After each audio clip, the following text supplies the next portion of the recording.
Bonjour à tous et bienvenue dans cette nouvelle vidéo, j'espère que vous allez bien. Aujourd'hui je vous propose de réaliser cette petite créature trop mimi, créature végétale en pâte polymère, donc j'espère que le tuto vous plaira et c'est parti, on y va de suite.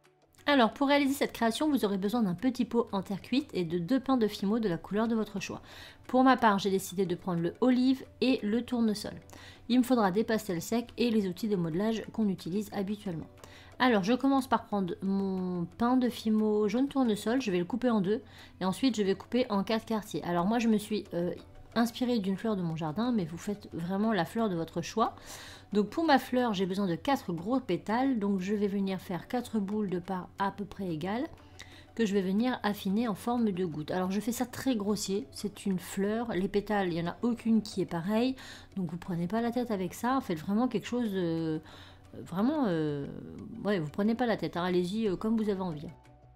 Ensuite, je vais venir aplatir avec un rouleau pour faciliter un petit peu le travail. Et lorsque c'est suffisamment fin, je vais venir avec mes doigts réaplatir ma pâte.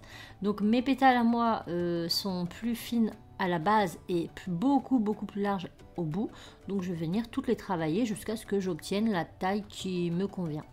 Donc je n'hésite pas, j'y vais vraiment comme ça avec les doigts, de façon à les étirer. Plus vous allez travailler votre pâte, plus elle va être molle et plus facilement elle va s'étirer. Donc allez doucement au début et après vous allez vite voir, elle va être beaucoup plus malléable. Voilà, une fois que j'ai les pétales de la taille de mon choix, je vais venir commencer à les assembler pour voir ce que ça donne. Donc j'essaie de faire quelque chose d'à peu près homogène.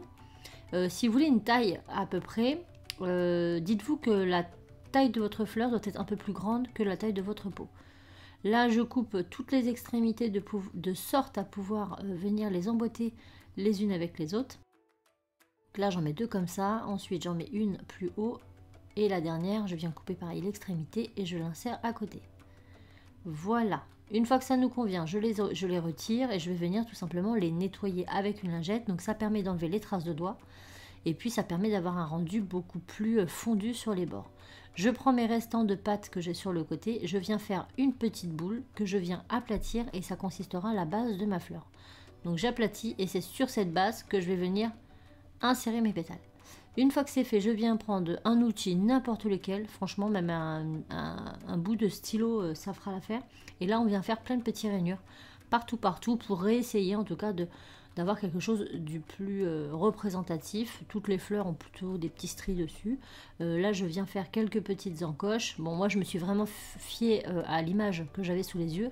Donc, vous pouvez faire pareil. Prenez une image sur Internet et essayez en tout cas de faire au plus proche. Donc, je fais ça pour tous mes pétales.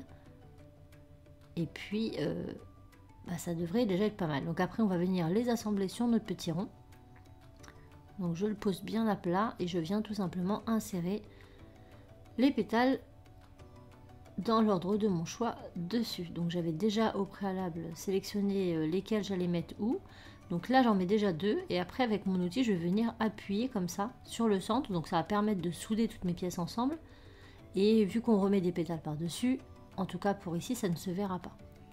Donc une fois que j'ai fait pour cela, je viens remettre un autre pétale par dessus. Donc j'essaie pareil hein, d'avoir quelque chose d'assez harmonieux en règle générale, et hop, je viens mettre l'autre et je fais pareil, je fonds. Alors là, vous allez me dire, ça va se voir. Donc oui, ça va se voir, mais on va travailler le centre. Donc là, on picote. Enfin, moi, en tout cas, je fais des petits picots comme ça, de façon très grossière, dans un premier temps avec cet outil, et ensuite avec un outil plus pointu. Vous pouvez prendre une aiguille à tricoter ou quelque chose comme ça, je viens piquer le centre. Une fois que c'est fait, je prends mes pastels secs et je vais venir donner un peu de couleur à ma fleur. Donc moi la fleur que j'avais sous les yeux était un petit peu orangée à certains endroits, donc c'est ce que je fais, je prends un petit orange très clair et je viens fondre un peu tout ça. C'est bien de rajouter un peu de pastel parce que ça va vraiment donner un peu de profondeur à notre fleur et ça va lui donner un côté un peu plus réaliste et un côté un peu moins plastique. Une fois qu'on a fini ça, on va déjà s'assurer que c'est bon et là on voit qu'elle est plus grande que le pot, elle tient comme ça et c'est le plus important. Maintenant on va la mettre à cuire, donc pour ça, on va la mettre en pré-cuisson. Pour ça, je prends du papier aluminium, je pose ma fleur dessus et je vais pouvoir appuyer sur l'alu de façon à... En fait, je veux donner des formes un petit peu ondulées à mes pétales pour leur donner justement un côté un peu plus vivant, un peu moins rigide, plastique. Voilà, je veux du mouvement. Donc je crée mon mouvement directement sur mon papier alu et lorsque ça me convient, je viens placer ça en pré-cuisson 10 minutes à 150 degrés dans votre four habituel de Fimo. Donc pendant que ma petite fleur va gentiment pré-cuire, eh bien je vais pouvoir m'attaquer à mon petit personnage. Mais avant, bien sûr, j'allais oublier les pistils. Donc pour ça c'est simple, moi j'ai seulement pris, alors si votre fleur en a, j'ai pris un petit bout de pâte, j'ai fait un colombin, j'ai coupé plusieurs morceaux que j'ai affinés et que j'ai placé tout simplement au centre de ma fleur.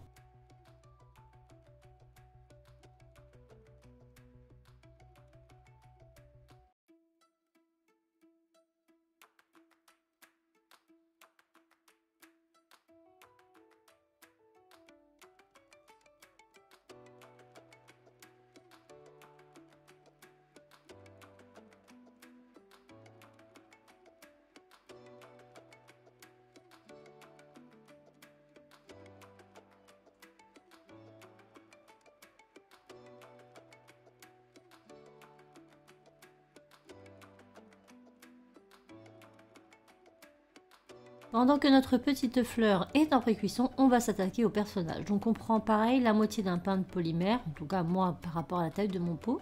Je viens couper en deux et je vais prendre une première moitié avec laquelle je vais faire la tête. Donc là pareil, vous embêtez pas, ça dépend de l'expression que vous voulez lui donner. Donc moi j'ai aplati un petit peu le dessus pour pouvoir poser plus facilement la fleur après. Et j'affine un tout petit peu le sommet. Ensuite, je vais venir réaliser... Alors, hop, je vais venir réaliser mes yeux. Donc pour cela, je prends un petit outil plat et je fais deux petits traits. Donc moi, je voulais que mon personnage ait les yeux un petit peu genre fermés. Voilà, et maintenant je vais venir faire sa bouche. Alors moi je voulais qu'il ait une bouche un peu de je boude, je suis pas content. Donc j'ai pris un petit bout de pâte, je l'ai légèrement recourbé et je l'ai placé donc à l'emplacement de la bouche. Ensuite, hop, on le place juste là. On appuie un petit peu pour le faire adhérer. Et ensuite on va venir couper l'excédent. Donc là ma pâte elle a été marquée par mon scalpel, mais c'est pas très grave parce que ma pâte était tellement chaude qu'on arrive facilement à rattraper en effaçant. Vous passez directement vos doigts ou un outil et ça s'efface vraiment tout seul. Après, je vais tout simplement modeler un peu la bouche en appuyant avec mon outil pour lui donner cette forme de bouche que je souhaitais. Mais vous n'êtes pas du tout obligé de faire ce type de bouche. Faites vraiment quelque chose qui est simple pour vous à faire. Et puis, ça sera pas mal. Mais on ne demande pas quelque chose de très compliqué. Ça reste une plante. Là, on parle d'une racine potentiellement. Donc, c'est pas très... Voilà, c'est pas bien fondu partout, quoi. Il y a forcément des petites imperfections. Maintenant, je viens recreuser un tout petit peu mes petits yeux, hop, et je mets ça de côté. Je reprends ma deuxième partie, j'en réserve un quart pour les bras et les pieds. Je fais tout simplement une boule sur laquelle je vais venir poser ma tête. Donc, les deux font à peu près la même taille, le ventre étant un tout petit peu plus petit. Et une fois que c'est fait, je viens faire mon petit nombril, parce que j'avais envie, mais encore une fois, vous n'êtes pas obligé. Après, pour les bras et les pieds, je prends tout simplement des morceaux de pâte. Donc, j'essaie de faire des choses à taille égale. Je fais une boule puis une goutte. Et cette goutte, en fait, je vais venir la torsader de façon à faire comme des racines. Donc, je pense que vous voyez ce que je veux dire. Et puis, une fois que c'est fait, je le mets à côté de mon personnage pour pouvoir voir à peu près à quel endroit je coupe. Et je vais couper donc les deux morceaux que je vais positionner sur mon personnage. Donc là, je positionne à côté, plus ou moins. Et je coupe en billets et je fais pareil pour le deuxième. Une fois que c'est fait, je viens les positionner tout simplement à leur emplacement sur mon personnage. Et ensuite, libre à vous de mettre les pieds dans la position que vous souhaitez. Pour ma part, j'ai voulu lui croiser les jambes, donc je lui ai croisé les jambes un peu comme s'il était assis en tailleur. Et pour les bras, on va faire exactement la même chose, sauf qu'on va les faire un petit peu plus petits que les pieds. Donc je vous laisse regarder tout ça.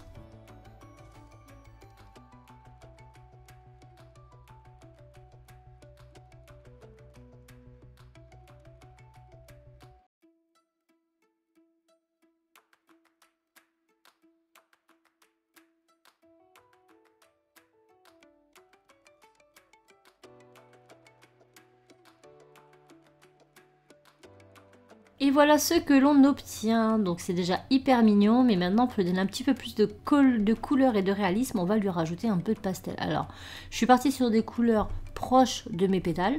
Donc si vous avez des pétales roses, bah, mettez plutôt des couleurs assez rosées. Moi je suis partie sur du jaune et du orange comme le haut, et du coup je trouve que ça s'accorde mieux avec son chapeau entre guillemets.